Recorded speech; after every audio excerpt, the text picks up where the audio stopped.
వనపర్తి జిల్లా జూరాల ప్రాజెక్టులోకి భారీగా వరద ప్రవాహం వచ్చి చేరుతుంది. ఎగువన కురుస్తున్నటువంటి వర్షాలతోటి ప్రాజెక్టులోకి వరద నీరు వస్తుంది.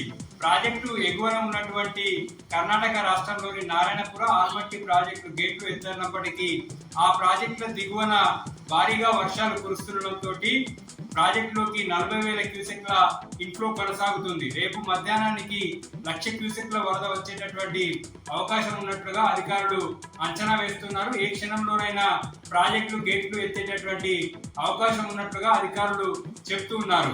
జూరాల ప్రాజెక్టు దిగువన నదీ పరివాహక ప్రాంత ప్రజలు అప్రమత్తంగా ఉండాలని అధికారులు ఇప్పటికే హెచ్చరికలు జారీ చేశారు.